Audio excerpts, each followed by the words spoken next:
দল মত জাতি বর্ণ ধর্ম নির্বিশেষে কোরআনে কারীম শোনার জন্য যারা এসেছি আমরা খুশি, এই জন্য বলছি আলহামদুলিল্লাহ। যারা চাষবাস করে দেখবেন এই মানুষগুলোর ফসল যদি বেশি হয়, ঘরের কোনা গোলা আরো যে সমস্ত জায়গায় ফসল রাখা যায়, ধান গম ভুট্টা রাখা যায়, এগুলো রাখার পরও জায়গা হচ্ছে না, বিভিন্ন জায়গায় ছড়িয়ে রাখে, দিয়ে রাখে। যিনি দায়িত্বে আছেন, তার মানে পরিচালক যিনি, গেরস্থ যিনি, উনি কি মন খারাপ করেন যে এত ফসল কেন হয়ে গেল? ওনার আনন্দ লাগে যে ফসল আরো বেশি হোক, আমার ঘরে জায়গা না থাক, ডলে জায়গা না থাক, এরপরে জায়গা না হলেও দরকার হয় মানুষের বাড়িতে দিয়ে আসবো, এরপরও ফসল বেশি হোক। তাফসীরুল কোরআন মাহফিল মহেশপুরবাসী যা সাজিয়েছে, ওরা মনে করেছিল মানুষগুলো এত আসবে না, তারপরেও যাই এসেছি। বাড়িওয়ালা যারা যারা দায়িত্বে আছে কমিটির, এরা নারাজ না, এরা আরো খুশি যে আরো হোক। যদিও আমরা বিভিন্ন জায়গায় রাখার পর দেখেন গাছের উপরে, বাঁশের উপরে। কালকে যেখানে ছিলাম এই বাগেরহাট, ওখানে ওরা 1-1.5 হাজার মানুষের আয়োজন করেছিল। লক্ষাধিক মানুষ হওয়ার কারণে মানুষের চাপে এই কারেন্টের তার খুলে জায়গায় একজন মারা গেছে। আজকে যেন এরকম আবার কোনো দুর্ঘটনা না ঘটে। তারপরেও এই বাড়িওয়ালার মতো, এইটাও কারেন্টের তার ভাই, খুব সাবধানে থাকবেন। যারা গাছে বাসে বিভিন্ন জায়গায় বসে আছেন, খুব সাবধানে থাকেন। আমরা বেশি সময় না, ঘন্টাখানিক তাফসীরুল কোরআন মাহফিলে কথা বলবো ইনশাআল্লাহ। ওয়া মা তাওফীকি ইল্লা বিল্লাহ। এই ময়দানটা এখন আমাদের জন্য মরণের পরে যেন সাক্ষী হয়, সেই ব্যবস্থা আজকে আমরা করে নিয়ে যেতে চাই ইনশাআল্লাহ। মরণের পরে কিছু সাক্ষী আমরা কোরআন এবং হাদিস থেকে পেয়েছি, 4 প্রকার হবে। প্রথমে মানুষকে বিচার করার জন্য আল্লাহ রাব্বুল আলামিন যখন তুলবেন, প্রথমে তার মুখের উপরে মোহর লাগিয়ে দেবে। তার হাত এবং পাও অন্যান্য অঙ্গ প্রত্যঙ্গ আল্লাহর সাথে কথা বলবে। সূরা ইয়াসিনের 65 নম্বর আয়াতে আল্লাহ জানিয়েছেন, আল ইয়াউমা নাখতিমু আলা আফওয়াহিহিম ওয়া তুকাল্লিমুনা আইদিহিম ওয়া তাশহাদু আরজুলুহুম বিমা কানু ইয়াকসিবুন। জোরে বলেন আল্লাহু আকবার। আল্লাহ পাক বলেন, আজকের এই দিনে তোমার মুখ আমি সেলাই করে দিলাম, মুখে মোহর লাগিয়ে দিলাম, তোমার হাত এবং পা অন্যাঙ্গ পতঙ্গগুলো আমি আল্লাহর কাছে তোমার বিরুদ্ধে পক্ষে সাক্ষী দেবে। এই জন্য এই সাক্ষীটা আমরা যেন ঠিক রাখি। আমাদের হাত, আমাদের পা, অঙ্গ পতঙ্গ যেন কিয়ামতে ময়দানে মহাশারে আমাদের বিরুদ্ধে চলে না যায়। এমন এমন কাজে হাত দিয়ে করা দরকার, এমন এমন কাজে পা দিয়ে করা দরকার, কিয়ামতে যেন এটা আমার পক্ষে দাঁড়িয়ে সাক্ষী দিয়ে আমাকে জান্নাত পর্যন্ত পৌঁছিয়ে দেয়। এই যে আইদিহিম, তোমাদের হাত, এই হাত মানে শুধু এই হাত না, তাফসীরের ভাষায় এসেছে হাত মানে ক্ষমতার হাত। এই 17 বছর ক্ষমতার হাত যারা অন্যায়ভাবে ব্যবহার করলেন বিভিন্ন চেয়ারে বসে, আপনি বলেন তো কি জবাব দেবেন কিয়ামতে আপনার এই হাত দিয়ে? আপনার মুখ তো থাকবে বন্ধ, কথা বলতে পারবেন না, আপনার এই হাত আপনার বিপক্ষে চলে যাবে। এই জন্য আপনার জন্য আমাদের আফসোস হচ্ছে, আপনি এই 17 বছর জুলুম করার কারণে শুধু নিজের ক্ষতি করেননি, নিজের শরীর পর্যন্ত ক্ষতিগ্রস্ত করবেন, আপনার হাতও আপনার বিপক্ষে যাবে। প্রভাব প্রতিপত্তির হাত আছে। এলাকায় অনেকের ক্ষমতা ছিল না, কিন্তু প্রভাব প্রতিপত্তি ছিল। টাকা পয়সা, জমি জায়গা, অর্থ সম্পদের মালিক হওয়ার কারণে এগুলো জুলুমের পক্ষে কাজে লাগিয়ে মাজলুমকে আরো যেন জুলুম করা যায় সেভাবে ব্যবহার করেছিলেন। নিজের সাথে আপনি মিলান। তাফসীর মাহফিলে এসেছেন, অন্তত কিছু নিয়ে যান। আপনার মনের পরিবর্তন যদি কোরআন ঘটাতে না পারে, যেহেতু কিয়ামত পর্যন্ত হেদায়েতের বাণী নিয়ে আর কোনো কিতাব আল্লাহ পাঠাবেন না, সুতরাং এর কথা শুনে আপনাকে হেদায়েত পাওয়া লাগবে। আল্লাহ যেন আপনাকে পরিবর্তন হওয়ার তৌফিক দান করেন, আমিন। এরপরে যে সমস্ত হাতের কথা আছে, এমনকি শরীরের এই হাতও এর ভেতরে আছে। এই হাত দিয়ে আমরা এমন কোনো কাজ এখন থেকে মরণ পর্যন্ত আর না করি যেন আমার বিপক্ষে গিয়ে আমাকে আবার জাহান্নামে নিয়ে যায়। 2 নম্বরে ওয়ারজুলুহুম বিমা কানু ইয়াকসিবুন দিয়েছেন। আল্লাহ রাব্বুল আলামিন পায়ের কথা জানিয়েছেন। পা দিয়ে মানুষ শক্তিশালী কাজগুলো করে বেশি আমরা দেখি। এই পৃথিবীতে ইসলাম ধ্বংস করার জন্য, ইসলামকে উৎখাত করার জন্য এক শ্রেণীর মানুষ এখনো বিভিন্ন লাইনে শক্তি খাটিয়ে যাচ্ছে। এজন্য আমাদের পা, আমাদের হাত আমরা পক্ষে রাখি, আল্লাহর পক্ষে, কোরআনের পক্ষে, মানবতার পক্ষে। আল্লাহ তুমি তৌফিক দিও, আমিন। 2 নম্বরে সাক্ষী হয়ে দাঁড়াবে আপনার এই 2 কাঁধের উপরে যারা আছে এরা। আল্লাহ পাক জানিয়েছেন কিরামান কাতিবিন ইয়ালামুনা মা তাফআলুন। সম্মানিত 2 জন লেখক তোমাদের সাথে আমি আল্লাহ দিয়েছি, এরা সব সময় তোমাদের ভালো মন্দ লিখতে আছে। সুতরাং এই সাক্ষীটা আরো কঠিন।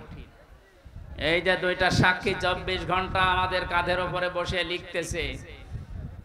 আমার তো আফসোস হচ্ছে এই 15 বছরে অনেকের অনেক কিছু লেখা হয়েছে কিন্তু প্রকাশ হয়নি, তাই ধরা পড়েনি।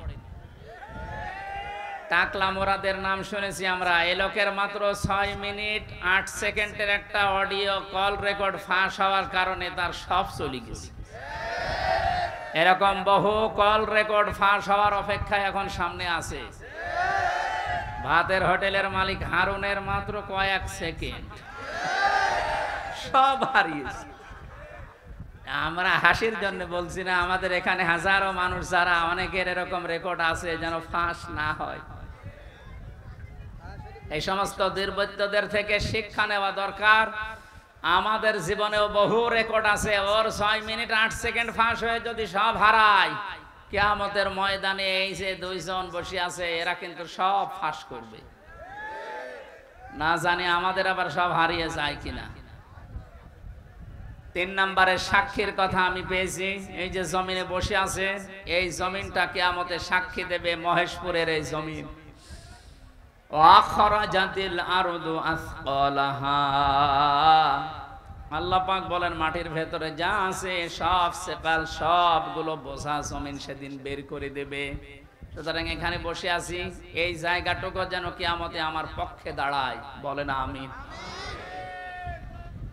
এরপরের সাক্ষী হচ্ছে আল্লাহ আমার আমল নামা, যেটা আজকের তেলাওয়াতকৃত আয়াত দিয়ে আমরা যেটা আরম্ভ করব ইনশাআল্লাহ। সূরা বনী ইসরাইলের 14-15 নম্বর আয়াত আল্লাহ জানিয়েছেন, ইকরা কিতাবাকা কাফা বিনাফসিকাল ইয়াওমা আলাইকা হাসিবা। না, একটু কথা বন্ধ করেন, আপনার গোনাহ হয়ে যাচ্ছে। মনে করছেন আমার কষ্ট হচ্ছে, আমার গোনাহ হবে না, আপনার গোনাহ হচ্ছে। ভাই, কোরআনের আলোচনা আরম্ভ হলে আল্লাহর ঘোষণা হচ্ছে চুপ থাকা লাগবে, শোনা লাগবে। পরিবেশ এখন এরা কি করবে, আর জায়গা নেই। এই জন্য যেখানে দাঁড়িয়ে আছেন, বসে আছেন, শুয়ে আছেন, থাকেন, কথা শুনে। আবার বলছি চুপ করেন, কথা বলা যাবে না ভাই। মোবাইলে রেকর্ড হচ্ছে, ওটা কালকে আপনি ইন্টারনেট থেকে নামিয়ে নেবেন, দেখতে পারবেন। আর পরে যারা দেখতে পাননি, আমি এখানে বসে থাকবো, দেখে তারপর বাড়ি যাবেন। কি বলবার করেন, এই কথা কানে আসলে আমি হারিয়ে ফেলবো। কথা বন্ধ করেন। এমনিতে 3 বছর জেলে থাকার কারণে অনেক কিছু হারিয়ে গেছে, অনেক কিছু আমি হারিয়ে ফেলেছি। কারণ আগে যা মুখস্থ করতাম 10 মিনিটে, এখন 10 দিনেও হচ্ছে না। কারণ ওরা এমন এমন খাবার খাওয়ায়, ওগুলো খেলে মানুষের ভেতরে কলকব্জা সব নষ্ট হয়ে যায়। আমি অনেক কিছু হারিয়েছি, আর হারাতে চাই না। আপনারা একটু আমাকে সুযোগ করে দেন কোরআনের কথাগুলো বলার। কথা বলবেন না, যাই করেন কথা বলবেন না, ইশারায় করবেন। আমল নামাটা হাতে দিয়ে আল্লাহ পাক বলবেন পড়ো, লোকটা পড়তে থাকবে। আল্লাহ জানিয়ে দেবেন এইটাই তোমার হিসাবের জন্য যথেষ্ট, আর কিচ্ছু লাগবে না। জান্নাতে যাবে না জাহান্নামে যাবে, এই আমল নামাটা যেটা ফেরেশতা লিখেছিল এইটাই বলে দেবে। আল্লাহর বান্দা এটা হাতে নিয়ে পড়া আরম্ভ করবে। কয়েক লাইন পড়ার পরে দেখবে না, এইটা তো জনগণের সামনে পড়া যায় না, লাইনটা বাদ দিয়ে পরের লাইনে চলে যাবে। হাজার হাজার সিসি ক্যামেরা নিয়ে দাঁড়িয়ে আছে ফেরেশতারা। আমি জেলখানায় থাকতে বিশেষ করে আমার আর মামুনুল হক হাফিজাহুল্লাহ, এই দুইজনের ব্যাপারে আলাদা কড়াকড়ি দিয়ে ওরা ক্যামেরা লাগিয়ে দিয়েছিল, যেন কেউ কথা বললে ওইটা ওরা অফিস থেকে দেখতে পারে যে কি কথা বলছে। অথচ আমাদের যে মামলা, আমার তো ছেড়ে রাখার দরকার ছিল জেলখানার ভেতরে। এই ঠনকো মামলা দিয়ে এত কঠিন কঠিন অবস্থায় নিয়ে গেছে, মানুষ এমনি টেনশনে হাফ হয়ে যাওয়ার কথা। ফাঁসির কন্ডেম সেলের ভেতরে ওরা রেখেছিল আমারে, আমারে রাখার দরকার ছিল তো ওয়ার্ডে, যেখানে 70-80 জন মানুষ থাকে, যে এখানে সারাদিন থাকেন, গল্প করেন, নামাজ পড়ান, কোরআনের কথা বলেন, মাগরিবের পরে আপনারে ঘরে তালা লাগিয়ে দেব। 24 ঘন্টা এদিকে 2.5 হাত, এদিকে 3.5 হাত তালা লাগিয়ে দিত, থাক, কোনো যোগাযোগ নেই, যোগাযোগ বিচ্ছিন্ন। এই কঠিন অবস্থায় রাখার কারণে আমি বাস্তবতা একটা জিনিস টের পেয়েছি, কিয়ামতের ময়দানের এই যে আল্লাহ হামল নামাটা হাতে দিয়ে বলবে যখন পড়, এই লাইনটা আসলে যারা এই জুলুমের সাথে সম্পৃক্ত ছিল ওই জুলুমের কথাটা ওরা পড়তে চাবে না। কোন লজ্জায় পড়বে, হাজার হাজার মানুষ তার সামনে থাকবে। আল্লাহর ফেরেশতারা ডাক দিয়ে বলবে না, আজকে আর ফাঁকি দেওয়ার কোনো রাস্তা নেই, কত ক্যামেরা সামনে, সব ফেরেশতারা দেখছে, পড়ো এই লাইনটাও পড়ো, বিনা কারণে মানুষকে কেন কষ্ট দিয়েছিলে এইটা পড়ে শোনাও। যারা কষ্ট দিলেন এই 17 বছর, হাজার হাজার লক্ষ লক্ষ মানুষকে, আপনার বিবেকের কাছে বলেন তো, আপনি কি পড়তে পারবেন কিয়ামতে ওই লাইন? পারবেন না। এই জন্য তওবা করার সময় যেহেতু এখনো শেষ হয়নি, পশ্চিম দিকে এখনো সূর্য ওঠেনি, আপনি এখনো তওবা করতে পারেন যদি আল্লাহ কবুল করেন। কিন্তু দুঃখজনক হলো সত্য, একটা ভয়ঙ্কর তথ্য, আল্লাহু লা ইয়াহদিল কওমাজ জালিমিন, জালেমদেরকে আল্লাহ হেদায়েত দেয় না। আপনার কপালে যে কি আছে, নিজের কপালে আপনি নিজে কোড়াল মেরেছিলেন। যেন আপনার জন্য এখন আমরা যারা মুসলিম, আমাদের আফসোস হচ্ছে যে আপনি কি করলেন, দুনিয়াও শেষ করে দিলেন, আপনার আখিরাতটা ধ্বংস অলরেডি হয়ে গেছে। আপনার থেকে আমরা শিক্ষা নিতে চাই, আমাদের বাকি জীবনে যেন আমরা এমন কোনো কাজ না করি যেটা আমি জনগণের সামনে পড়তে পারবো না, ঠিক আছে? তাহলে এই মাহফিল সাকসেস হবে। তাছাড়া আমি একেবারে হাব্বা জাব্বা দিয়ে স্টেজ সব ভেঙে ফেললাম, কোনো কাজ আছে? বাংলাদেশে ইসলাম কায়েম হয়ে গেল মনে করেন, কিন্তু আমার নাজাত হইল না, লাভ আছে? বলেন না কেন? ইসলাম কায়েম হোক না হোক আমার চেষ্টা করা লাগবে এই জমিনে,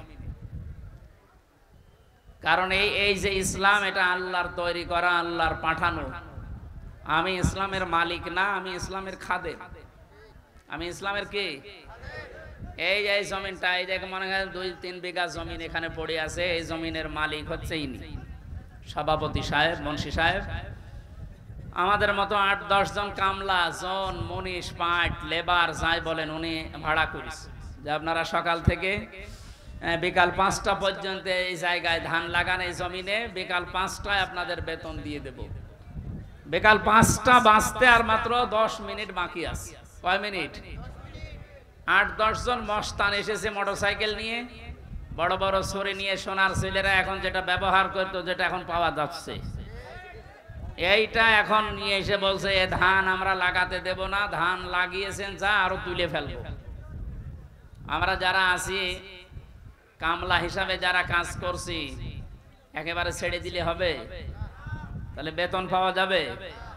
ওদেরকে বলবো, ভাই এ জমিনের মালিকও আমরা না, এ ধানের মালিকও আমরা না, আমরা কামলা, আমরা হচ্ছে জন, লেবার যাই বলেন, আমরা খাদেম, কাজ করছি, বিকাল 5টায় বেতন দিয়ে দেবে। এখনো 10 মিনিট বাকি আছে, আপনারা ধান যদি তুলে ফেলতে চান, এ ফসল নষ্ট করতে চান, 10 মিনিট পরে তোলেন।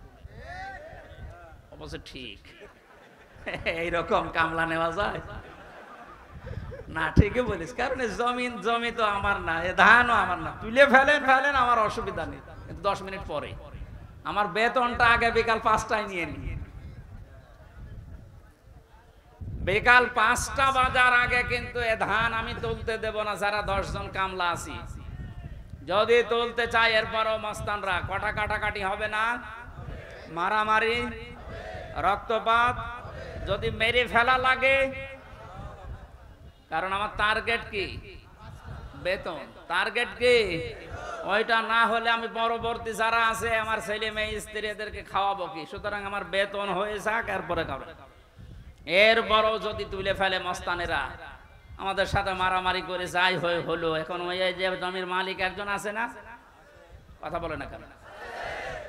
আমরা খাদেম যারা আছে, এই খাদেমেরা এদিকে তাকান, আমরা খাদেম না? কার খাদেম? কোরআনের খাদেম। কিসের খাদেম? এই খাদেমদেরকে বলছি শুধু এটা এই 10,000 20,000 মানুষ আমার সামনে তা না, এটা রেকর্ড হচ্ছে, সারা বাংলাদেশ সহ বিশ্বের লক্ষ কোটি মুসলমানেরা শুনছে। 175 কোটি মুসলমানকে খাদেম যারা, কোরআনের আল্লাহর দাস যারা, আমরা আল্লাহর গোলাম যারা, তাদেরকে বলছি জমিনে ইসলাম কায়েম করতেই হবে। এটা ফরজ না, চেষ্টা করে যাওয়া ফরজ। হলে ভালো, না হলো আমার অসুবিধা নেই, আমার বেতন আছে বিকাল 5টায় জান্নাত। এক কথা বলেন না কেন? কিন্তু বিকাল 5টা বাজার আগে, তার মানে জীবনের শেষ দিন, ওয়াবুদ রব্বাকা হাত্তা ইয়াতিয়াকাল ইয়াকিন, সূরা হিজরের 99 নম্বর আয়াত। আল্লাহ বলেন ইবাদত করবা আল্লাহর ওই দিন পর্যন্ত যতদিন মরণ না আসে। সুতরাং মৃত্যু আসার আগ পর্যন্ত আমরা যারা খাদেম আছি, এ জমিনে আল্লাহর দিন কায়েম করার চেষ্টা চালাবই। বাধা যদি কেউ দিতে আসে, তর্কাতর্কি হবে, এতদিন সেটা হয়েছে, হাতাহাতি হবে, এতদিন যেটা হয়েছে, রক্তপাত হবে, এতদিন যেটা হয়েছে, ফাইনাল এখন শুরু হবে, মেরে ফেলা লাগলে মেরে ফেলবে। এখন আর সাহস কেউ করবে না, এখন আর সাহস করবে না। এই জন্য তো দাড়ি কেটে পালাচ্ছিল। কি আশ্চর্য ইতিহাস তৈরি করে গেল লোকটা। তাহলে বোঝা যাচ্ছে এই দাড়ি, এটা মেকি দাড়ি, মানুষকে ধোকা দিয়ে বোকা বানিয়ে কোটি কোটি টাকার মালিক হয়েছে এই দাড়ি দেখিয়ে। নাম দিয়েছে কি? দরবেশ বাবা। এই যদি হয় দরবেশের অবস্থা, বাকি যেগুলো কিনছে ওদের চরিত্র কি? আমির হোসেন আমন, আমি একটা লোকের ভিডিও দেখলাম, এর চরিত্র এত নিচে নেমেছে আমি এতদিন জানতাম না। সে নাউজুবিল্লাহি মিন যালিক। এদের সর্বোচ্চ নেতার যদি এই অবস্থা হয়, বাকিগুলো যে কোথায় যে টাল হয়ে পড়িয়া, আল্লাহ ছাড়া আর কেউ জানে। কয়েকজনের একটু ফাঁস হয় বলে আমরা জানি, ওদের প্রত্যেকের চরিত্র এরকম। বহু মানুষের সাথে মিশে দেখেছি এইটা। একবার চট্টগ্রাম থেকে আসার সময় এক বাসের ড্রাইভার, পেছনে বসেছিলাম, বলছিল এই কথা যে কি বলবো, কিছু বলতেও পারি না, সইতেও পারি না। মাঝে মাঝে যখন বাস চালিয়ে যায় মনে করি ওই রকম কিছু পেলে চাপা আগে ওইটা দেব। কত রাগ একটা মানুষের তৈরি হলে এ কাজ করতে পারে বলেন তো? যদিও হত্যার পক্ষে আমি না, কিন্তু ঝিনাইদহ শহরে একজনের লাশ দেখলাম টাঙিয়ে জুতা দিয়ে পিটাচ্ছে। একটা মানুষকে কত ঘৃণা করলে এ লাশ টাঙিয়ে, তাও উলঙ্গ করে টাঙিয়ে রেখেছে। এরপরও আপনার লজ্জা হয় না? এরপরও সাপোর্ট করেন জালেমদের। আপনার তো বিবেক মরে গেছে। এতক্ষণ মাওলানা হুসাইন আহমেদ অনেক কথা বলেছে, সর্বশেষ কথা ছিল আয়না ঘর নিয়ে। এই কথা শুনলে অনেকে মনে করছে আয়না ঘর মানে চারিদিকে আয়না দেওয়া। কোনো আয়না নেই, কোনো আয়না নেই। আমি তো রিমান্ডে 10 দিন ছিলাম, কোনো আয়না নেই। যে অবস্থা তৈরি করেছেন আপনি, এর সাথে জড়িত যারা প্রধান থেকে শুরু করে নিম্ন পর্যন্ত, একটাকেও ক্ষমা করার মতো না। কারণ এরা ক্ষমার অযোগ্য হয়ে গেছে। ক্ষমা পাওয়ার জন্য যে যোগ্যতা দরকার এদের ভেতরে সেটা নেই।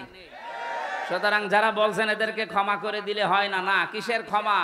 যিনি তার স্ত্রী 8-9 বছর পর্যন্ত অপেক্ষায় ছিল, উনি আজকে একটা ভিডিও বার্তা পাঠিয়েছে যে আমি আশা ছেড়ে দিয়েছিলাম যে আমার পরিবারস্থ লোক মনে হয় আমি আর দেখতে পারবো না, কিন্তু আমার পরিবারের লোক আমার আশা ছাড়েনি। আপনি এই দৃশ্যটা একটু সামনে নিয়ে নিজের সাথে মিলান তো। আপনার জীবনেও কোনোদিন জালেমদের ক্ষমা করতে মনে চাইবে? কখনো চাইবে না। মানে বাস্তবতা টের পাচ্ছেন না তাই। 5 দিন 7 দিন 10 দিনে আপনার অবস্থা এরকম হয়ে গেছে। 8 বছর 10 বছর 12 বছর 14 বছর একজনকে মাটির নিচে এক ঘরের ভেতরে পচা খাবার দিয়ে আটকিয়ে রেখেছে। আপনার বিবেক বলে কিছু আছে? আপনি জানোয়ার চাই তো খারাপ। মনে করলাম তাফসীর করব, তো করব কি করে? দৃশ্যগুলো সব এখন চোখের সামনে ভাসতেছে।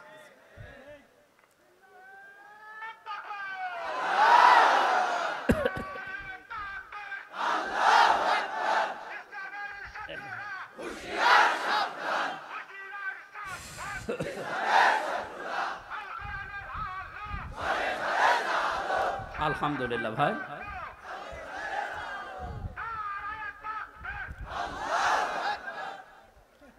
আমার ভাইরা, কোরআনে কারিমে আল্লাহ পাক জানিয়েছেন মায়াশফা শাফাআতান হাসানাতান ইয়াকুল্লাহু নাসীবুম মিনহা ওয়া মায়াশফা শাফাআতান সাজ্জিয়াতান ইয়াকুল্লাহু কিফলুম মিনহা ওয়া কানাল্লাহু আলা কুল্লি শাইইন মুকিতা। এই পৃথিবীতে কোনো মানুষ যদি ভালো কাজের, সৎ কাজের, কল্যাণমূলক কোনো কাজের সুপারিশ করে, সহযোগিতা করে, রায় দেয়, ভোট দেয়, সাপোর্ট করে, সমর্থন জানায়, ওই লোকটা ভালো কাজ করে যে সওয়াব পাবে, আপনি ওই ভালো কাজে শুধু রায় দেওয়ার কারণে, সাপোর্ট দেওয়ার কারণে একই সওয়াব পেয়ে যাবেন। সুতরাং এই সুযোগ কিন্তু সামনে আসতেছে, ভালো কাজ করা যায় যে সমস্ত মানুষের দ্বারা। আপনি যদি ওই জায়গায় যেতে না পারেন, যারা ভালো কাজ করবে এদেরকে আপনি অন্তত সাপোর্ট দিয়ে, সহযোগিতা করে, রায় দিয়ে হলেও এগিয়ে যাবেন। লোকটা ভালো ভালো কাজ করে যত সওয়াব কিয়ামতে নিয়ে উঠবে, আপনি শুধু রায় দেওয়ার কারণে কিয়ামতে ওই সওয়াব নিয়ে উঠতে পারবেন? পরবর্তী শব্দ দেখেন, ওমাই ইয়াশফা শাফাআতান সাজ্জিয়াতান ইয়াকুল্লাহু কিফলুম মিনহা। কোন মানুষ যদি অন্যায় কোনো কাজ করে আর ওই কাজে যদি কেউ সাপোর্ট দেয়, রায় দেয়, ভোট দেয়, সমর্থন জানায়, খুশি হয়, ওই লোকটা অন্যায় করার কারণে যা পেয়েছে আপনি শুধু খুশি হওয়ার কারণেই তাই পাবেন। এত জুলুম নির্যাতন দেখার পরও যদি কোনো মানুষ জালেমের পক্ষে রায় দেয়, ওই জালেম কিয়ামতে যেভাবে উঠবে আপনাকে আল্লাহ ওইভাবেই তুলবে। যেন আপনাকে আমি বাঁচাতে চাই, আপনি তো অত বড় জালেম না, এজন্য আপনাকে আমি বাঁচাতে চাই। কোন জালেমের পক্ষে থাকবেন না। নবীজি বলেন, তোমার ভাই জালেম হোক আর মজলুম হোক, তাকে সাহায্য করো। সাহাবী বলেন, হে নবী, আমার ভাই যদি মজলুম হয় তাকে তো সাহায্য করা যায়, কিন্তু জালেম হলে তাকে সাহায্য করব কিভাবে? নবীজি বললেন, তোমার ভাই যদি জালেম হয় তাকে তোমার দায়িত্ব এই জুলুম থেকে ফিরিয়ে রাখা, এইটাই তাকে সাহায্য। সুতরাং জীবন দিয়ে যে মানুষগুলো জালেমের কবল থেকে আমাদেরকে মুক্তভাবে এই দেশে বিচরণ করার সুযোগ দিয়ে গেল, এই মানুষগুলো কিয়ামতের দিন যেন শহীদ এই শব্দ নিয়ে উঠতে পারে, বলেন আমিন। ময়দানে মাহশারে আমলনামাটা, কিতাবটা যখন আপনার হাতে আল্লাহ তুলে দেবে, বলবে তুমি নিজেই যথেষ্ট, জান্নাতে যাবে না জাহান্নামে যাবে। আমি আমার ঈমান থেকে কথা বলছি, কারো দিকে না তাকিয়ে আবার নিজের দিকে আয়াতের সাথে মিলিয়ে বলেন তো, এখনই যদি মারা যান আর এই বইটা যদি আপনার সামনে তুলে ধরে বলে, বল হামজা তুই এইটা পড়ে যা, জান্নাতে যাবি না জাহান্নামে যাবি? কাবা শরীফ যখন তাওয়াফ করে মানুষ, আমি 16 সালে গিয়েছিলাম, গত বছরও গিয়েছি, বাস্তবতায় যেটা দেখলাম, ষষ্ঠ চক্করে মানুষ একটা দোয়া পড়ে আল্লাহর কাছে, আল্লাহুম্মা ইন্না আলাইয়া হুকুকান ফীমা বাইনি ওয়া বাইনিকা। কাবার সামনে নিয়ে বলে, রব্বুল আলামিন তুমি আমার মালিক, আমি তোমার গোলাম, তোমার ভেতরে আমার ভেতরে বহু দেনা পাওনা আছে, আমি বান্দা হিসাবে, দাস হিসাবে, গোলাম হিসাবে যা যা পাবো তুমি সেই বীর্য থেকে শুরু করে হামজা বানিয়ে সব দিয়ে দিয়েছো। আমি উল্লেখ করার মতো কিছু ছিলাম না। হাল আতা আলাল ইনসানি হিনুম মিনাদ দাহরি লাম ইয়াকুন শাইআম মাযকুরা। মানুষ কি একটু চিন্তা করে না যে জন্মের আগে এই পৃথিবীতে আসার আগে উল্লেখ করব এমন কোন বিষয় লোকটা ছিল না। আজকে সভাপতির নামের নিচে দেখলাম লেখা বিশিষ্ট ব্যবসায়ী আলহাজ নুরুজ্জামান মুন্সি, কত সুন্দর নাম দিয়ে পেছনে ডিগ্রি লাগিয়ে দিয়েছে, উনি এই কাজ করে খায়। বয়স যদি এখন 60 বছর হয়, 61 বছর আগে এই নাম গন্ধ পৃথিবীর মানুষ জানতো? বলেন বলেন। শুধু এতটুকুই না, বাবার বীর্য যখন মায়ের রেহেমের ভেতরে দ্রুত গতিতে পাস হয়, আল্লাহ পাক বলেন ওই দিকে একটু তাকাও, ফালিয়ানজুরিল ইনসানু মিম্মা খুলিক, খুলিকা মিম্মা ইন দাফিকিন ইয়াখরুজু মিন বাইনিস সুলবি ওয়াত তারাইব। মানুষকে নজর করে দেখে না কি জিনিস দিয়ে তাকে বানালাম। বাবার স্ফলিঙ্গ দিয়ে দ্রুত গতিতে বের হয়ে যাওয়ায় না পাক পানিটা মায়ের রেহেমের ভেতরে জমা হয়। এই যে সলবন এবং তারাইব দিয়েছেন আল্লাহ। সলবন বলা হয় বাবার লজ্জাস্থান, তারাইব বলা হয় মায়ের লজ্জাস্থানকে। এই দুইটা শব্দ আমি তাফসিরের ভেতরে ব্যাখ্যায় পেয়েছি।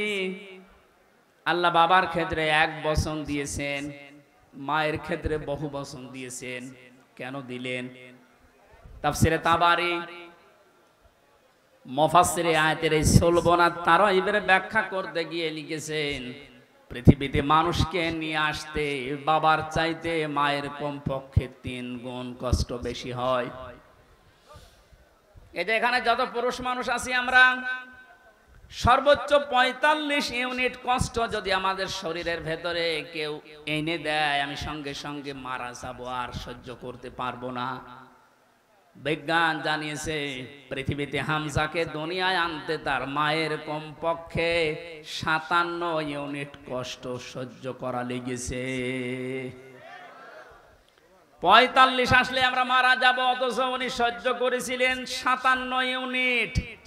প্রতিটি জিনিস পরিমাপ করার একটা যন্ত্র আছে, কষ্ট মাপ দেওয়ার জন্য একটা যন্ত্র আছে, এটা ইউনিট দিয়ে মাপা লাগে। এই যে এই প্যান্ডেলটা যদি আপনাকে আমি মাপ দিতে বলি, দাড়ি পাল্লায় তুলে দেবেন কি দিয়ে? ফিতা লাগবে, গজ লাগবে, টেপ বলেন, এটা দিয়ে মাপতে দিলে আপনি মাপতে পারবেন এটা কয় গজ। পৃথিবীতে প্রতিটি জিনিস মাপার আলাদা আলাদা যন্ত্র আছে না নেই? কষ্ট মাপার জন্য 45 থেকে 57 আপনি হিসাব করেন। এতগুলো কষ্ট সহ্য করার পরেও শুধু শেষ করেননি। সূরা হাক্কাত 15, 16, 17, 18 এই আয়াতগুলোর তাফসিরে পেয়েছি, হামালাতুহু উম্মুহু কুরহা ওয়া ওয়াদাআতুহু কুরহা ওয়া হামলুহু ওয়া ফিসালুহু 30 শাহরা ইলা আখির আয়া। আল্লাহ পাক বলেন তোর মা তোকে কষ্টের পরে কষ্ট সহ্য করে পেটে বহন করেছে, শুধু এতটুকুই শেষ করেনি, ডেলিভারির যে কষ্টটা এটাও সহ্য করেছে, এতটুকুও শেষ করেনি, 2 থেকে 2.5 বছর পর্যন্ত বুকের দুধ খাওয়িয়েছে। কোন মানুষ যদি এই পৃথিবীতে বলে মায়ের কষ্ট ঋণ আমি শোধ করে দেব, বিশ্বনবী জানিয়েছেন জন্মের পরে যে 1 ফোঁটা দুধ তোমার মুখে মা দিয়েছিল, ওই ঋণটাও কিয়ামত পর্যন্ত শোধ হবে না। মায়ের এই কষ্টের কথা শোনার পরে যে মানুষগুলোর ভেতরে আবেগ আপ্লুত হয়ে মায়ের কথা মনে হচ্ছে যে এই কষ্ট সহ্য করেছে আমার মা, অবশ্যই তাদের উচিত হবে আল্লাহর ইবাদতের পরে মা বাবার দিকে খেয়াল করা, তাদের খেদমত করা। কোরআনে কারীম জানিয়েছে ওয়াকাদা রাব্বুকা আল্লা তা'বুদু ইল্লা ইয়্যাহু ওয়া বিল ওয়ালিদাইনি ইহসানা। এই এদিকে তাকান, আল্লাহ আদেশ দিচ্ছেন, আমি রায় দিয়ে দিলাম। রায় দিচ্ছেন কে? আমি রায় দিয়ে দিলাম, লিখে দিলাম। এই যে কসম মানে ফয়সালা করে দেওয়া, রায় দেওয়া, লিখে দেওয়া, সিদ্ধান্ত জানানো। আমি আল্লাহ সিদ্ধান্ত নিয়েই ফেলেছি, রায় দিয়ে দিয়েছি যে আমার ইবাদতের পরে আর কারো ইবাদত করা যাবে না। আর মা বাবার খেদমত করা লাগবে, তাদের পেছনে খরচ করা লাগবে। মহেশপুরবাসী এখানে একটা শিক্ষা পেয়েছি আমি, আল্লাহর ইবাদত করা, আল্লাহর আইন মানা নফল না ফরজ? আরো জোরে বলেন। মা বাবার আইন মানা, আপনি আলেম, আপনি কথা বলবেন না। যারা জানেন না মুখ খুললেন কেন বলেন তো? আমি এখানে একটা শিক্ষা নিতে চাই, আমি গতানুগতিক কথা বলি না। আপনি দেখেন তো কি এখান থেকে বের হয়। আল্লাহর আইন মানা আমরা দেখলাম ফরজ, প্রশ্ন করা যাবে? বলেন না কেন? আল্লাহর আইন আপনার বুঝে আসুক বা না আসুক, এটাই ফাইনাল, কোনো প্রশ্ন। আল্লাহর আইন মানা কি? সবাই মুখ খোলেন তো কি? মা বাবার আইন মানা ফরজ না। এই যে মাঝখানে ওয়া আছে, মা বাবার আইন মানা ওয়াজিব না, ফরজ না, ওয়াজিব না। মা বাবার খেদমত করা ফরজ, আইন মানা শুধুমাত্র আল্লাহর ফরজ। কার? আরো জোরে বলেন। আর আল্লাহর পরে রসুলকে আল্লাহ শরীয়ত প্রণেতা বানিয়েছেন, শারে, এজন্য উনি যে নিয়ম নীতিগুলো দিয়েছেন ওইগুলো ফরজ। মা বাবার আইন মানা ফরজ নয়, তাদের সেবা করা, খেদমত করা, টাকা পয়সা তাদের পেছনে খরচ করা কি? বলেন না কেন? কেন ফরজ? কেন? আল্লাহ রাব্বুল আলামিন দলিল দিচ্ছেন, আখফিদ লাহুমা জানাহা যুল্লি মিনার রাহমা। এদিকে তাকান, এটা আলেম না? এটা শব্দটা আছে আখফিজ, খফজন মানে ডাউন করা, এরপরে ফল করা। খফজন মানে কি? ডাউন করার পরে ফল করে দেওয়ার আরবি নাম আখফিজ বা খফজন। আল্লাহ বলেন খফজন করবে। জানাহান মানে ডানা, জিল্লুন মানে ছায়া হয় বা নম্রতা হয়। তোর যে ছায়া আছে ডানা, আর এই ডানার ছায়াটা এভাবে ডাউন করার পরে ফল করে দিবি। আমার প্রশ্ন হচ্ছে, এ পৃথিবীতে কোনো মানুষের ডানা আছে কি? এটা কি? তাহলে আল্লাহ এখানে এদন দিত বা আউদুদা দিত, এ শব্দ না দিয়ে জানাহুন পাখির ডানা আল্লাহ আমাদেরকে দিলেন। আল্লাহ মনে হয় জানে না তাই? জানাহুন দিলেন পাখির ডানা আমাদেরকে ধার করিয়ে। কেন? ডানা আর দুনিয়ায় কারো নেই? পৃথিবীতে আর ডানা কারো আছে না নেই? কিসের আছে? আরে ভাই পাখির ডানাই তো দিয়েছে। পাখি বাদ দিয়ে পৃথিবীতে আর কারো ডানা নেই? আছে, এরোপ্লেনের ডানা আছে, হেলিকপ্টারের ডানা নেই? ওদের ডানাটা আল্লাহ এখানে লাগালেন না কেন? তাহলে তো আমাদের এই যে জানাহুন দেওয়া লাগতো না। পাখির ডানার কথা দিয়েছেন এই জন্য তাফসীর মাহফিলে আসতে হয়। আপনারা শুনতেছেন? জানাহুন শব্দটা আল্লাহ পাখির কাছ থেকে ধার করে আমাদেরকে লাগিয়ে দিলেন, কারণ আমাদের এই হাতের ভেতরে পর নেই, এর ভেতরে মোলায়েম কোনো কিছু নেই, সব শক্ত। পালক আছে, পর আছে, মোলায়েম করার কোনো কিছু নেই, এটা শক্ত। কিন্তু পাখির ডানার ভেতরে পর আছে, পালক আছে, একটার পরে আরেকটা যখন লাগিয়ে দেয় সফট হয়ে যায়, কোমল নরম তুলতুলি হয়ে যায়। আল্লাহ এতটুকু শেষ করেন, জানাহাত যুল্লি মিনার রাহমা দিয়েছে, যে পাখির ডানাটা শুধু ডানা এভাবে ডাউন করে না, ও যখন ডাউন করার পরে ফল করে দেয়, ওর নিচে পাখির বাচ্চাগুলো যাবার পর একটা কিচির মিচির আওয়াজ দেয়। বাংলাতে এটা বলে অনির্বচন সুখ। কি বলে? একটা অনির্বচন সুখ অনুভব করার কারণে ভেতর থেকে আওয়াজ হয় কিচির মিচির। আমরা মনে করি কিচির মিচির না, এ আনন্দটা, এ আওয়াজটা পাওয়ার জন্য না। আল্লাহ রাব্বুল আলামিন পাখির ডানাটা এই জন্যই দিয়েছেন মানুষকে বোঝাতে, পৃথিবীর বান্দা বান্দিরা, তোমার মার বাবা যখন শেষ বয়সে চলে যাবে, তারা যেন তোমার এই পাখির ডানার মতো হাতের যে ছায়া, এর নিচে পড়ার পরে যেন একটা আনন্দ অনুভব করে, যে আমার হামজা থাকতে অন্তত আমার আর কোনো চিন্তা নেই। মহেশপুরবাসী কত আলেম এখানে বসে আছে, হাজারো মানুষ আমরা, বলেন তো আমাদের মা আর বাবা এখন শেষ বয়সে এসে এইটা বলার মতো স্কোপ পাচ্ছে না? পাচ্ছে না। আল্লাহ রাব্বুল আলামিন মায়ের কথা 3 বার দেওয়ার জন্য তারাই বহু বচন দিলেন, আর বাবার কথা একবার দিয়েছেন। আমি যেটা পর্যন্ত এটা নিয়ে এসেছিলাম, নেই থেকে শুরু করে এ পর্যন্ত যিনি নিয়ে আসলেন, কারো সাহায্য যার লাগেনি। মার বাবার এই যে স্ফলিঙ্গ দিয়ে নাপাক পানিটা দিয়ে তাফসিরে পড়েছি, আল্লাহ 8টা জিনিস বানিয়েছিলেন: রক্ত, গোশত, চর্বি আর চামড়া, চুল, রগ, হাড় আর পর্দা।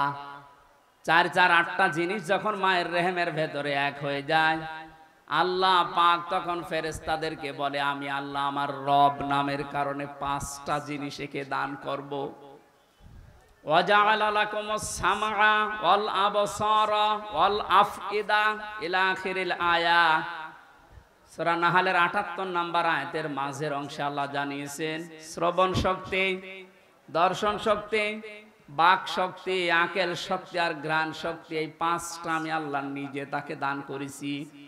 একটাও যদি কম দিতাম, দুনিয়ায় আসতো ওই লোকটা কিন্তু অপূর্ণাঙ্গ হয়ে। এখানে অনেকাংশ মানুষ আমরা সব পূর্ণাঙ্গ মানুষ, কয়েকজন হয়তো আছে বিকলাঙ্গ, অন্ধ, ন্যাংড়া, কিন্তু হাজারো মানুষ আমরা সব পূর্ণাঙ্গ মানুষ। আল্লাহ নিজের পক্ষ থেকে একটাও যদি কম দিত, তো কি অবস্থা হতো সারা জীবন আপনি ভাবেন। আল্লাহ পাক এই জন্যই জানিয়েছেন, হে পৃথিবীর মানুষেরা, নেই থেকে শুরু করে উল্লেখ করার মতো একটা জায়গায় তোরে নিয়ে আসলাম, এরপরও আমার সাথে তোর নাফরমানি কমে না। কাইফা তাকফুরুনা বিল্লাহি ওয়া কুনতুম আমওয়াতান ইলা আখিরি আয়া। বালাগাত মানতিক যারা পড়ায় বা জানে, কাইফা শব্দটা 11টা বিষয়ের আগে আল্লাহ ব্যবহার করেন। কাইফা শব্দের প্রথম ব্যবহার হচ্ছে মানতিকের কায়দায়।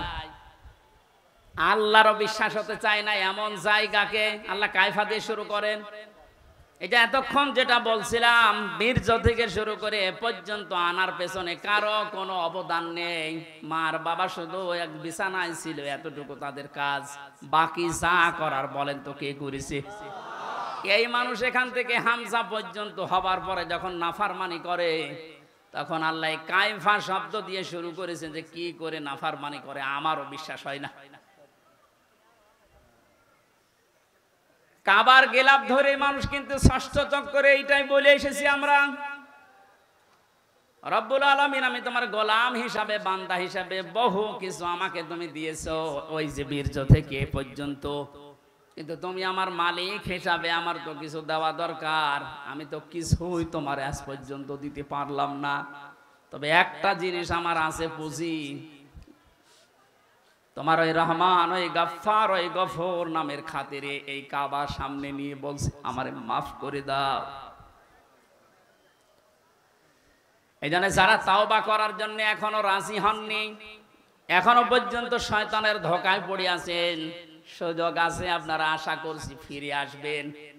আল্লাহ রাব্বুল আলামিন এই যে রাত 12টার পরে তাহাজ্জুদের সময়ে প্রথম আসমানে এসে আপনাদের মতো আমাদের মতো মানুষকে ডাক দিয়ে বলবে, আসো ক্ষমা চাও, ভুল করে ফেলেছো, ক্ষমা চাও।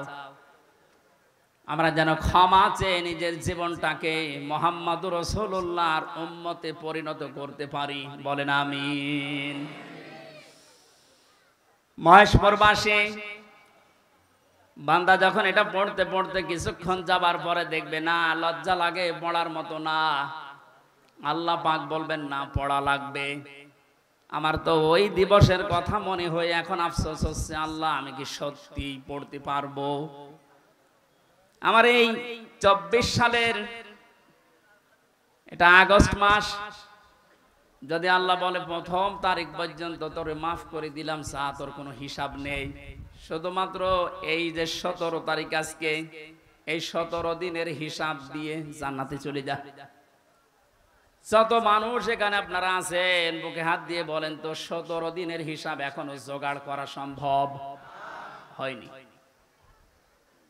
অথচ যে হাদিস পড়েছিলাম, নবীজি বলেন, মা তাজালু কদামা বানি আদম আবদি ইয়াউমাল কিয়ামাতি হাত্তা ইসালান খামসিন। কিয়ামতের এই কঠিন ময়দানে প্রতিটি মানুষকে আল্লাহ তার নিজের সামনে দাঁড় করাবেন। প্রত্যেককেই 5টা করে প্রশ্নের উত্তর জিজ্ঞাসা করবে। 5টা প্রশ্নের সঠিক জবাব দেওয়া ছাড়া কেউ সামনেও যেতে পারবে না, পেছনেও যেতে পারবে না, জায়গায় দাঁড়িয়ে থাকবে। শুধু মাইক ফাটিয়ে টেবিল ফাটিয়ে ফেলেন না, নিজের সাথে মিলান তো। জালেমদের কথা তো বাদই দিলাম, আমরা যারা মজলুম আছি তারা নিজেদের দিকে এই 5টা বিষয় একটু মিলাই। গোজামিল দিয়ে উত্তর দিলে হবে না, নকল করে গোপালগঞ্জের মতো পাশ করে চাকরি পেলে হচ্ছে না। আমরা A+ পাওয়ার পরও আমাদেরকে দেয় না, আর ওরা 2.5 পেয়ে চাকরি পেয়ে যাচ্ছে। কত দুর্নীতি হয়েছে আপনি টের পাচ্ছেন। বাস্তবতায় মিলিয়েছেন আপনি একবারও যে এই লোকটা নিজে আল্লাহর সামনে দাঁড়িয়ে আছে? আপনি নিজে মনে করেন, দাঁড়িয়ে যখন আছে আল্লাহ জিজ্ঞাসা করছেন হামজা বলো তো দেখি, একটা জীবন দিয়েছিলাম 60 বছরের, এই 60 বছরে কি করলে, জবাব সঠিকটা দাও। 2 নম্বরের বিষয় আল্লাহ দিয়েছেন যুবকদের বিষয়, এবং সাবাবিহি ফিমা আবলা, একটা যৌবন কাল দিয়েছিলাম। 15 থেকে শুরু করে 45 বছরে যে বিশাল একটা যৌবন কাল, এটা কোন কোন কাজে লাগিয়েছে বলো। আর যেহেতু যুবকদের কারণে দেশটা স্বাধীন হয়ে গেল, এই যুবকগুলো নাই পার পেয়ে যাচ্ছে। আমরা যারা যুবক আছি স্বাধীন দেশে এখনো পর্যন্ত পরিবর্তন হচ্ছে না, কি জবাব দেব বলেন? আমার কিন্তু 60 বছরের ভেতরে যৌবন কালটা ছিল। আল্লাহ আলাদা করে যৌবন কালের কথা নবীজি বললেন কেন? এই কারণে জানিয়েছে, কারণ যুবকদের দ্বারাই সব কিছু পরিবর্ধন করা সম্ভব, যেটা আমরা দেখতে পেলাম। এই যুবকদেরকে আমি আজকে এই মাহফিলে আহ্বান জানাই। শুধু এইটাই না, যেহেতু পরিবর্তন হওয়া আরম্ভ হয়েছে, সংস্কার হওয়া শুরু হয়ে গেছে, আগামীর বাংলাদেশকে ইসলামের হাতে তুলে দিয়ে আপনারা ক্ষান্ত হবেন। যুবকরা যদি ইচ্ছা করে এটা করা সম্ভব কিনা বলেন তো?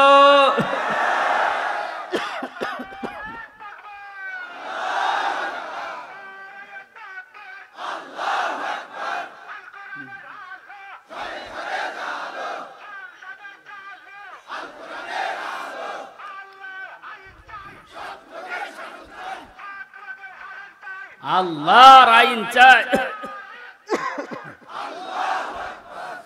আলহামদুলিল্লাহ, তাকবীর যেন আল্লাহ কবুল করেন এবং বাংলাদেশ চোখে যেন দেখান, বলেন আমিন।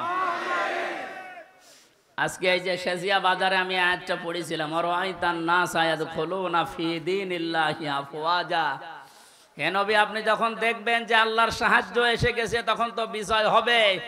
দলে দলে পালে পালে মানুষ ইসলামে প্রবেশ করছে, যেটা আমরা এখন চর্মচোখে সারা বাংলাদেশে দেখতে পাচ্ছি। একটু যাদের বিবেক আছে, একদম মরে যায়নি, তারা আজ সবকিছু ভুলে ইসলামে চলে আসছে। কারণ ইসলামের মালিক ওরা জানে যে দেশে জামাত ইসলাম শিবির চরমনা এরা না, ইসলামের মালিক কে? আর যারা আমরা আছি, আমরা ইসলামের খাদেম।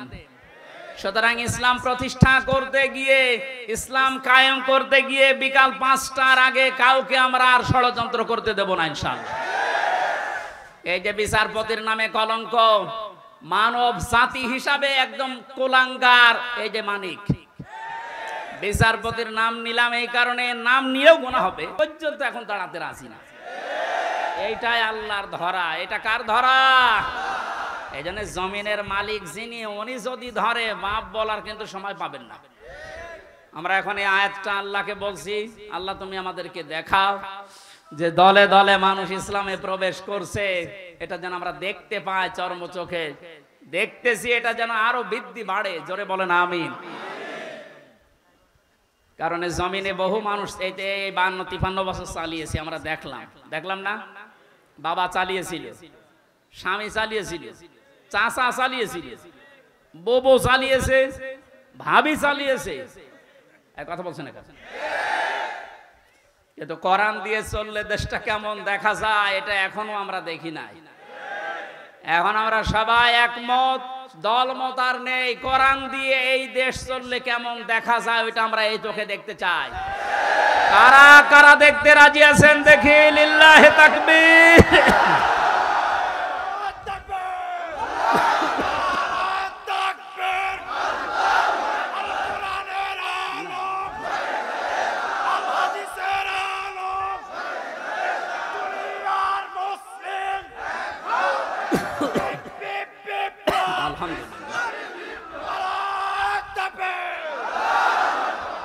এই জন্য কোরআনের খাদেম আমরা যারা এখানে বসে আছি আমাদের কোনো টেনশন নেই। কায়েম হলেও এদেশে ভালো, না হলেও আমার কোনো লস নেই। আমার বেতন আছে বিকাল 5টায়, তার নাম জান্নাত, ওটা আল্লাহ আমাকে দেবে। কারণ বিকাল 5টা পর্যন্ত জমিটা একটু দেখে শুনে রাখতে পারলে উনি যেমন বেতন দেবে, আল্লাহ আমাদেরকে জমিনে কাজ করার জন্য বেতন দিতে পারে না? ওই বেতন পাওয়ার আশায় আছে। কিয়ামতের ভয়াবহতার কথা আজকের তেলাওয়াতকৃত আয়াতগুলোতে ছিল। যেহেতু আমরা বলেছিলাম 1 ঘন্টা, এই জন্য খুব তাড়াতাড়ি করছি, সামারাইজ করছি। আল্লাহ রাব্বুল আলামিন সূরা হাক্কাত 52টা আয়াত দিয়েছেন। কিয়ামতের যে ভয়াবহ দৃশ্য এগুলো আল্লাহ তুলে ধরেছেন প্রথম থেকে। পুরাটা তাফসীর করতে গেলে অনেক সময় লাগবে। সামনে আরো 2টা মাহফিলে এলাকায় আছে, আমরা ওখানে ধারাবাহিকভাবে বলবো ইনশাআল্লাহ। আজকে খুব কম সময় নিচ্ছি। হাক্কাতের 19 থেকে শুরু করে যতটুকু পারা যায়। আল্লাহ রাব্বুল আলামিন বলেন, ফাআম্মা মান উতিয়া কিতাবাহু বিয়ামিনিহি ফায়াকুলু হাউমুকরাউ কিতাবিয়া। কিছু তথ্য আছে, নতুন আলেমরা যারা, জ্ঞানী মানুষ যারা, ভালো করে শুনবেন। আল্লাহ পাক বলেন কিয়ামতের কঠিন ময়দানে যেদিন বিচার শুরু হবে, ফাকাইফা তাত্তাকুনা ইন কাফারতুম ইয়াওমা ইয়াজালুল ওয়ালদানা শিবা। এত কঠিন ভয়ঙ্কর জালজালা অবস্থা তৈরি করব, যুবক মানুষ বুড়ো হয়ে যাবে। ও বাংলার মুসলমানেরা, 8টা বছর যে লোকটা আয়না ঘরে ছিল আজকে দেখতে পেলাম।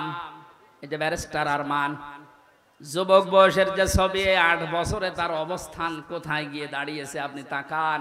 তাও তো 8টা বছর জুলুমের স্টিম রোলার চলার কারণে তার অবস্থা এখন এই। অথচ আল্লাহ জানিয়েছেন কিয়ামতে এমন ভয়াবহ অবস্থা তৈরি করব, দৃশ্য দেখেই মানুষ সঙ্গে সঙ্গে যুবক মানুষ বুড়ো হয়ে যাবে। ওনার বুড়ো হতে সময় লেগেছে 8 বছর, কিয়ামতে আমার বুড়ো হতে সময় লাগবে কয়দিন? মুহূর্তের ভেতরে চোখের পলক পড়তে বুড়ো হয়ে যাবে আমার যুবক মানুষ। কি অবস্থা হবে এবার ভাবেন। ইয়াউমা ইয়াফিরুল মারউ মিন আখি, প্রথমেই পালাবে মানুষ দেখলেই তার আপন ভাই থেকে। ওয়া উম্মিহি ওয়া আবি, তার মায়ের কাছ থেকে, বাবার কাছ থেকে। ওয়া ফাসিলাতিহি আল্লাতী তুবি, আল্লাহ পাক বলেন তার জ্ঞাতি গোষ্ঠী, তাকে যারা আশ্রয় দিত, এই মানুষগুলো পালাতে থাকবে। ও দুনিয়ার মানুষেরা, পৃথিবীতে আমরা বিপদে পড়লে, হামলা মামলার শিকার হলে আগে ভাই আগিয়ে আসে, বাবা আসে, বংশের লোক আসে, জ্ঞাতি গোষ্ঠী যে দল করি ওই দলের লোক আসে। আল্লাহ পয়েন্ট আকারে ওগুলো আগে দিয়েছেন যে এইগুলো আগে পালাবে। একটা বারের জন্য আপনার বিবেকে নাড়া দেয় না যে এইগুলো যদি পালায়? যারা আজ ধোঁকা দিয়ে অনেককে 15 বছর বোকা বানিয়ে রেখেছিল, পীরের নামে হাজার হাজার লক্ষ লক্ষ ভণ্ড বেরিয়ে, যে কোনো চিন্তা নেই আমরা আছি, ওরা আগে পালাবে। আমরা বিবেককে একটু রায় দেয় না যে মা যদি পালায়, বাবা যদি বলে না আমি বিয়ে করিনি, সন্তান পাবো কোথায়? আমার তো এই আয়াত পড়ার পর বিশ্বাস হয় লক্ষ কোটি পীরেরা বলবে আল্লাহ দুনিয়া আমি পীরই ছিলাম, মুরিদ পাবো কোথায়? এই জন্য কোন ভণ্ডের উপরে আশা আকাঙ্ক্ষা ভরসা না করে নিজের কাজের দিকে ভরসা করেন। আল্লাহ বলেন তোকে পড়তে দেব, পড়, ধরে আমল নামাটা পড়। ফায়াকুলু হাউ মুকরাউ কিতাবিয়া ইন্নী যানানতু আন্নী মুলাকিন হিসাবিয়া। কিতাবটা হাতে নিয়ে পড়তে আরম্ভ করবে আর বলবে অবশ্যই আমি এটা বিশ্বাস করে চলতাম যে আমাকে একদিন আল্লাহর দরবারে এভাবে হিসাব দেওয়া লাগবে। শুধু এই আয়াতটাই মানুষের জীবন পরিবর্তন করে দিতে পারে। কষ্ট হচ্ছে আপনাদের? আয়াতটার তাফসিরে আমি তাবারিতে পড়েছি, খলিফাতুল মুসলিমিন হযরত ওমর রাদিয়াল্লাহু তাআলা আনহু তার সন্তানটাকে একবার ভর্তি করলেন মাদ্রাসায়। হোসাইন রাদিয়াল্লাহু তাআলা আনহু ওই সময় প্রধান বিচারপতি হযরতে আলীর সন্তান, তিনিও মাদ্রাসায় পড়তে বলে কলম ফেলে দিচ্ছিলেন, বলে তুলে দাও তুলে দাও তুলে দাও। 3 বার তুলে দেওয়ার পরে প্রধান মন্ত্রীর ছেলে এজন্য একটু রাগ হয়ে গেছে, ডাক দিয়ে বলে কলম ফেলে দিতে বলো, বারবার আমারে তুলতে বলো, আমি কি খাদেম তোমার চাকর? হযরত হোসাইন বলে ফেলেছেন, তুমি শুধু চাকর না, তুমি চাকরের বাচ্চা, খাদেমের বাচ্চা। খাদেম বাড়িতে যে আব্বাকে বলছে, আব্বা আমি আর পড়বো না। কেন? আমাকে গালি দিয়েছে, ছোট করেছে আমার বন্ধুদের মাঝে, তুমি বিচার করো হোসাইনের। আজকে না, জমার দিন বিচার হবে।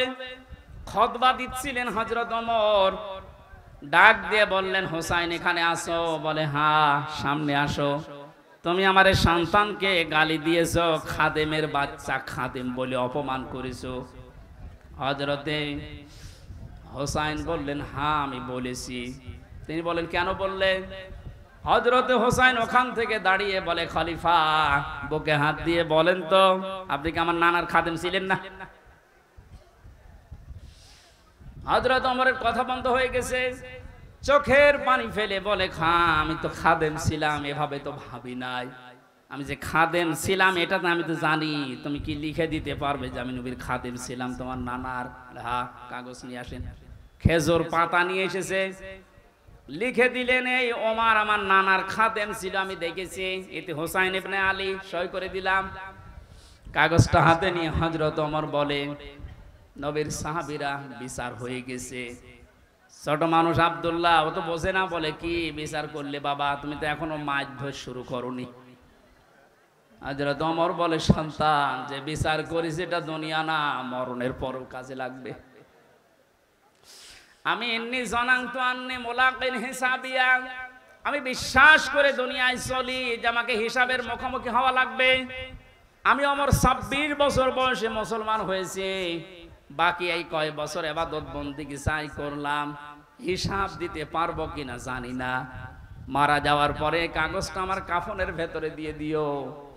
আল্লাহ যখন আমাকে তার সামনে তুলে ডাক দিয়ে বলবে, হিসাব দাও, জীবনে কিছুই যদি কবুল না হয়, এই কাগজটা আল্লাহকে দেখিয়ে বলবো, রব্বুল আলামিন, তুমি আমার জীবনের কিছু যদি পছন্দ না করো, তোমার ভালো না লাগে, কাগজটার দিকে তাকাও, তোমার নবীর নাতি লিখে দিয়েছে আমি নবীর খাদেম ছিলাম, এ ওসিলাই হলেও তুমি আমারে মাফ করে দাও।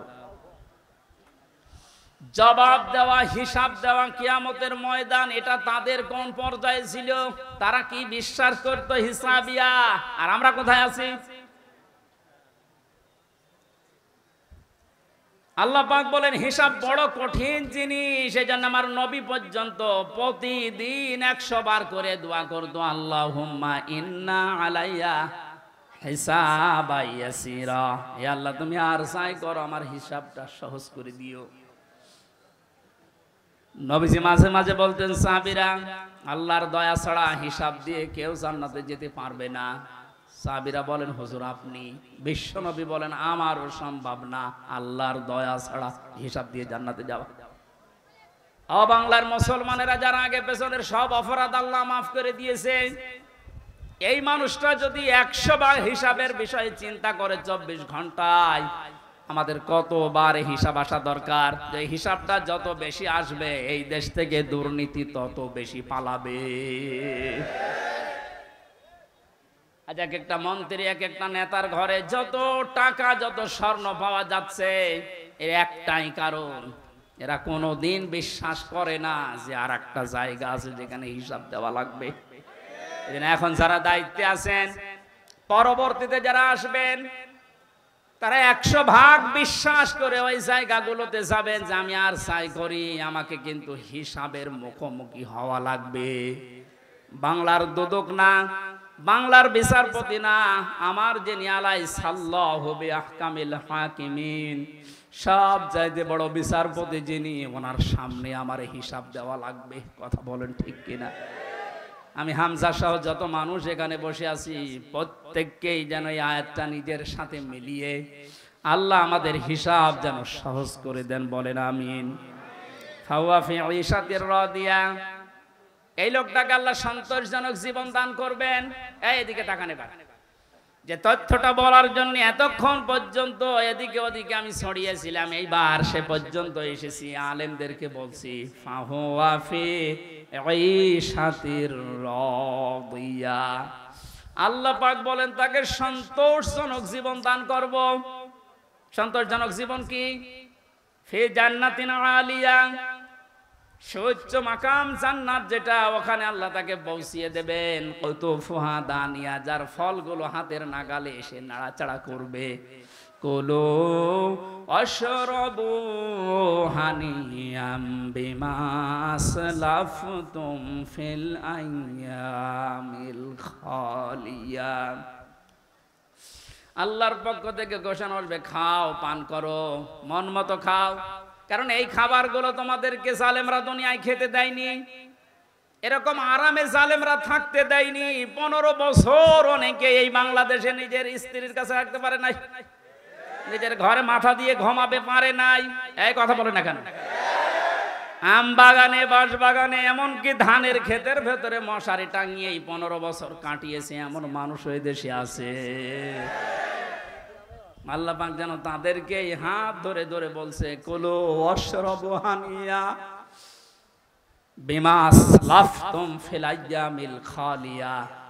এতদিন যা খেতে পারোনি, এখন মন মতো খাও। আমার মনে হয় সেই সময় আমাদের সামনে এসে গেছে।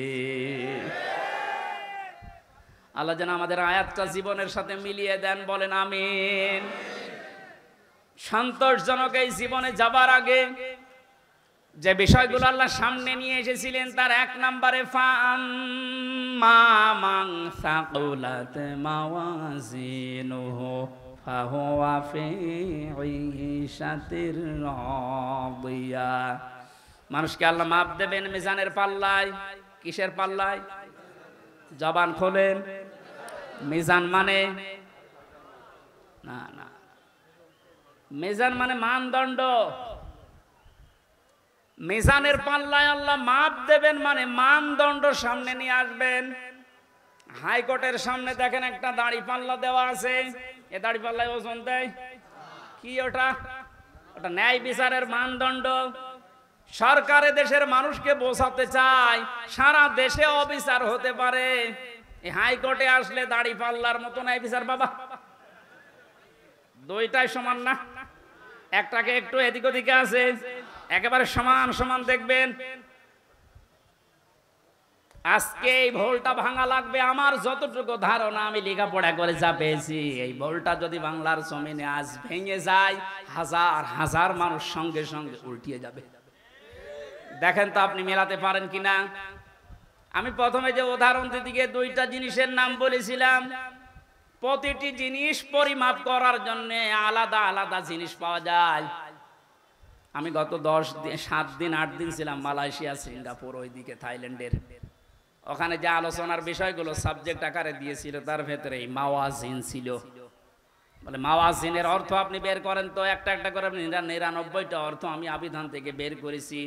এক একটা শব্দের ব্যাখ্যা করার জন্য আমার আলাদা আলাদা সময় দিয়েছি, কারণ ওই দেশে অনেক বড় বড় শিক্ষিত মানুষ স্টেজে থাকে, মসজিদের ভেতরে অথবা অডিটোরিয়ামে হয়। এখান থেকে আমি যেটা নিতে পেরেছি, এই যে মাওয়াজিনুহু দিলেন, মিজানের পাল্লার এই মাপটা যদি আপনি পরিষ্কার করতে না পারেন, ক্লিয়ার হতে না পারেন, আপনার অপরাধ প্রবণ জীবন থামবে না। প্রতিটি জিনিস পরিমাপ করার জন্য একটা উদাহরণ দিয়েছিলাম, এটা পরিমাপ করার জন্য ফিতা লাগে। চাউল পরিমাপ করার জন্য বাটখারা লাগে। কি লাগে বলেন বলেন? তেল পরিমাপ করার জন্য লিটার লাগে, সিসি লাগে। কেউ যদি এখন তেল মাপ করার জন্য ফিতা দেয়, মাপতে পারবে? এইটা মাপ করার জন্য দাড়ি পাল্লা দেয়, মাপতে পারবে? তাহলে প্রতিটি জিনিস মাপ করার জন্য আলাদা আলাদা যন্ত্র পাওয়া যায়। কিয়ামতে আল্লাহ ফাহুয়া ফি ঈশাতির রাদিয়া, সন্তোষজনক জীবনে আপনার পৌঁছে দেবে। এখানে যাবার আগে একটা কাজ যে করবে, মাপ। কি মাপ? মানে পরিমাপ। এই যে মিজানের পাল্লা বলছেন আপনি, মানদণ্ডে আল্লাহ মাপ দেবেন। আবার বলছে, ভালো করে শুনবেন, গীবত করবেন না কিন্তু বাইরে যে।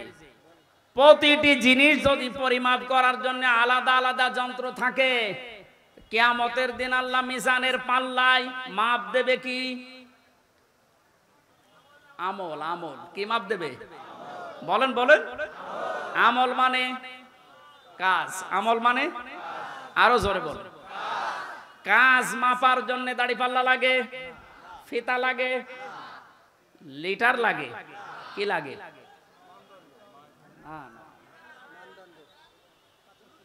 কে বলেছে? না, কি ছাত্র ক্লাস করাচ্ছে আল্লাহ জানে।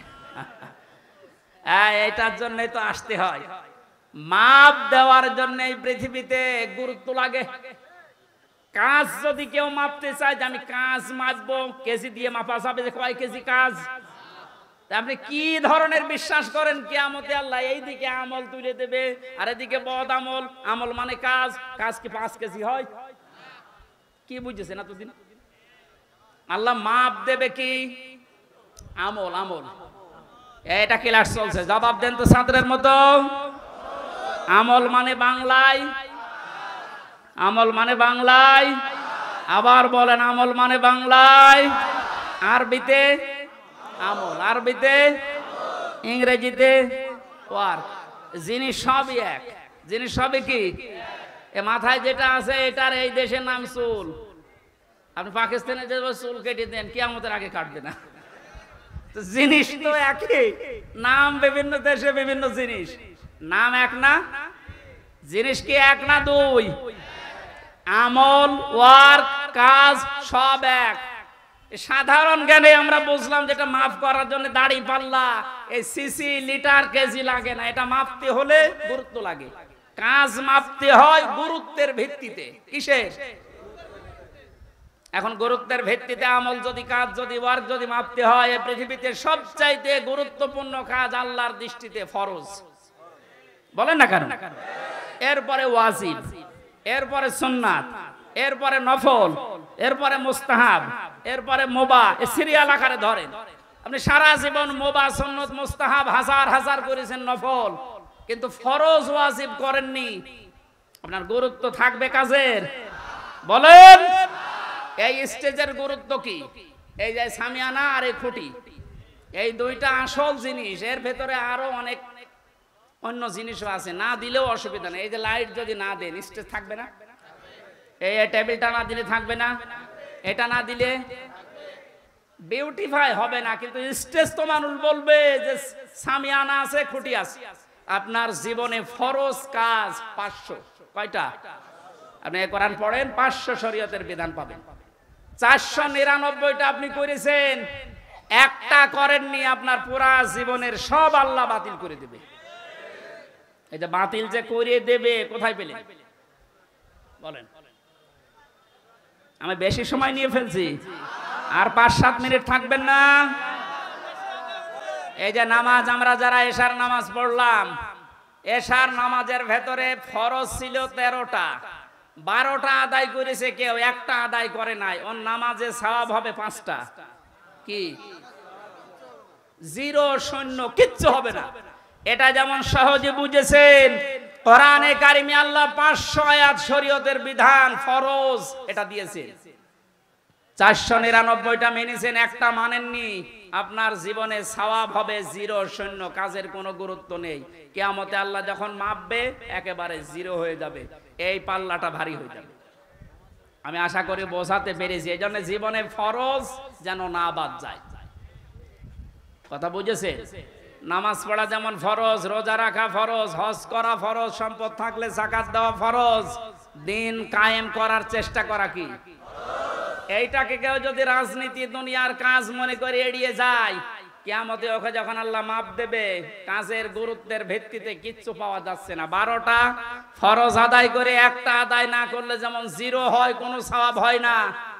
আশা করছি কথার অর্থ আপনি বুঝেছেন। এখন না বোঝার ভান করে আছি আমি। আমার মনে হয় আপনাকে ঝড়ে কোদাল দিলেও আর আপনি বুঝবেন না।